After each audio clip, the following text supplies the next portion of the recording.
How do you disagree with one another without destroying the ummah? A very pertinent and timely question. There's a couple of reflections I have on this, but one of the things that I want to start with is the idea of naseeha and accountability within Islam. And this is a very, very crucial point, and one, in my experience of much of the Muslim community, is something that we've strayed from a bit. We know the Prophet ﷺ said, the deen is naseeha. This path, this way, this religion, this truth is naseeha. The companions asked, naseeha liman, ya Rasulullah. This is naseeha to men, and to who? And then he says, nasiha to Allah and to his books and to the prophets. He goes down the list until he reaches into the rulers of the Muslims and to general masses of the Muslims. Now that's really interesting, because if you're used to translating nasiha as advice, it doesn't really make a whole lot of sense. How are you going to give advice to Allah subhanahu wa ta'ala? How are you going to give advice to the Prophet Muhammad sallallahu alayhi wasallam? Well, that's a very, very important conundrum, because it actually demonstrates that nasiha, the origin or the root of the word, actually has more to do with loyalty. One of the ayat in the Quran, Allah subhanahu wa ta'ala says, Ya ayyuhalladhina amanu tubu ila Allahi tawban nasuha. Oh, you who have believed, repent to Allah with a repentance that is nasuha, which is sincere, which is loyal, which is true. To be true to somebody, to be true to Allah, to be true to the Prophet ﷺ, to be true to the Quran, to be true to the Muslim ummah, both the leaders and the followers. When you're true to one another, you go beyond niceties and you go beyond telling people just what they want to hear. If you were to see somebody that was driving down a road, and if they were to continue driving down that road, there's dangers on that road. Maybe the bridge is broken and has collapsed. You have a moral dilemma. The dilemma is, do you flag that person down and tell them and make them aware of that danger that they're heading towards? Or do you kind of just like, oh, well, it's none of my business, I shouldn't intervene? No, you have a moral obligation to warn that person about the danger that is very likely going to confront them soon. Well, if that's about someone's living or dying, then what about their afterlife? What about if you have something that someone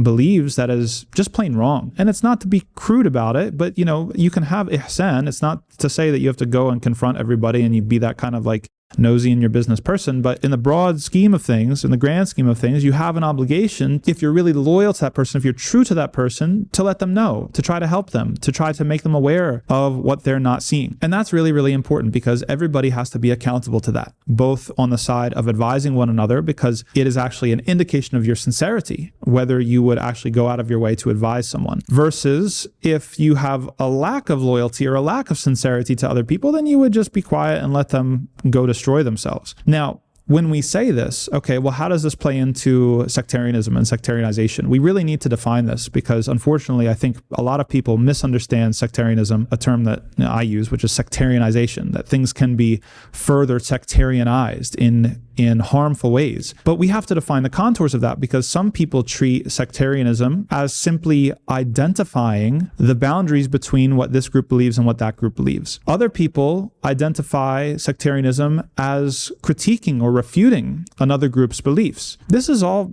well and good. This is definitely all over Islamic tradition and the tradition of our scholars. It's not necessarily a sectarian move to tell someone that they're wrong, or that you think that they're wrong. So then what is sectarianism? And what is sectarianization? What is the process of actually making these differences worse? Because the opposite, and we have to say it, the opposite extreme is just to have this like suffocating fake polite thing where nobody talks about the differences and you downplay it. I don't know how that is really going to work in 2026 when everything's online and, you know, the internet never forgets. So what is it really then? How can we both recognize the boundaries between us, but in a way that doesn't actually lead to what is problematic? I'm going to outline 4 things that are my personal opinions that I think are helpful. And they're in declining order of severity. So that means it's going to start with the most severe one, that is like pure sectarianism, a blameworthy type of sectarianism that's beyond just identifying people's differences and even disagreeing with them or refuting them. The first one is betrayal.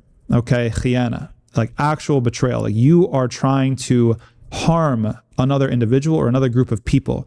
And especially if this happens by, you are actually going to go outside of the Muslim community to try to involve someone else or recruit someone else to come and punish or deal with that person from within the community. That is betrayal, and that is absolutely inexcusable. And historically speaking, it is the cause of the downfall of many Muslim societies. For example, Andalusia, Muslim Spain. Abu Abdil, the famous kind of last Muslim ruler of Spain, was someone who was out of power. He wanted to get back in power, and he allied himself with Ferdinand and Isabella in order to go against his other Muslim city-states or emirates or whatever you want to call them, in order to kind of get his position back and to fight against them. Well, of course, we know how that story ends, that Isabel and Ferdinand, they went against every single one until they were able to kick out all the Muslims from Spain, and they did it in a very, very gruesome and horrible way. That type of betrayal is never okay. It's never okay to go outside and to say, it's like, yeah, well, we've got this problem. There has to be an internal thing and an external thing. There has to be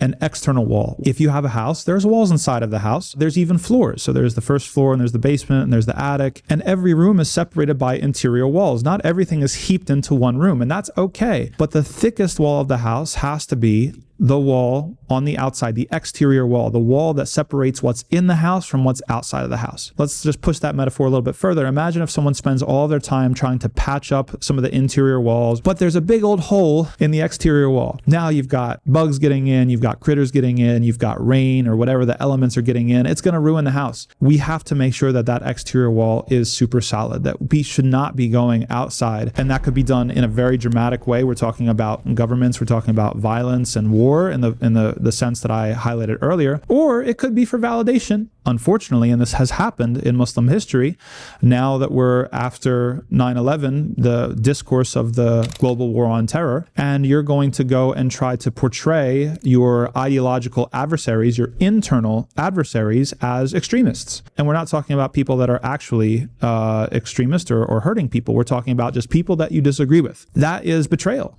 That is a horrible betrayal, and it is sectarianism, and it is a sectarianization of difference, and we should reject that. The second practice, or one rung down on the ladder from that, is dehumanization. Okay, we should not dehumanize one another. We should never use, for example, animalistic or zoological language to describe one another. Oh, these people are just like pigs, or these people are just like donkeys, or they're just like, like that is something that is very problematic because it can lead to violence. It can lead to the escalation, and it's a needless escalation. You can have disagreements, and you can have strong disagreements, vehement disagreements with other people, but you should never go to the point of actually dehumanizing them, because dehumanizing them increases the likelihood that it's actually going to attack them or come to bear on them in some way that is outside of what is acceptable. The third rung on the ladder, so a step down from that, is needless escalation. And needless escalation looks like where you have a general issue and you ramp it, or you kind of wrench it into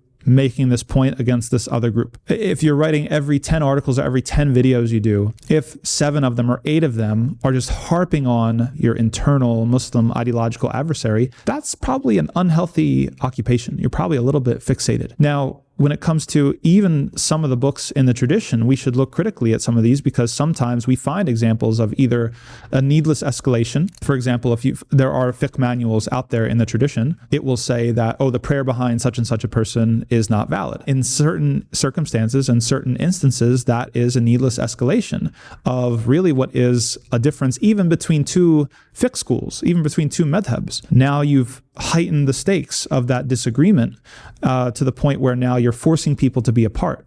That is needless, and it's problematic. And the same thing with fixation. There's some people that, unfortunately, to study Aqidah, many people today, they think that Aqidah is just about refutations, because there are traditions or there are movements that have made Aqidah so polemical that people don't realize that there's actually something that is constructive about Aqidah. There are things that you need to believe and understand that don't have to do with what X group is saying or what B group is saying or whatever. You should learn something that is constructive. And again, to be extremely clear, this does not mean that it's never appropriate to refute. It is. There is a time and a place for refutations, and it's not, according to my humble opinion, a matter of sectarianism to do so. And it's not a matter of sectarianism to draw those boundaries and to say, hey, you guys believe this and we think it's wrong, and to try to combat that ideologically with ideas, with texts, with logic, with reason, etc. But to harp on it in the way that this is the only thing that you talk about is problematic. That pushes things to the arena of sowing division and exacerbating division that doesn't have to exist. So it's kind of about calibrating in, disagreeing, and even, yes, within a house, there can be several rooms. It doesn't mean that you have to be with everybody all the time. And depending on which types of groups you're talking about, maybe there are certain situations where you're not even, if we're going to use the house metaphor, you're not even on the same floor. Maybe you're up in the attic and they're in the basement, but you're still in the same house.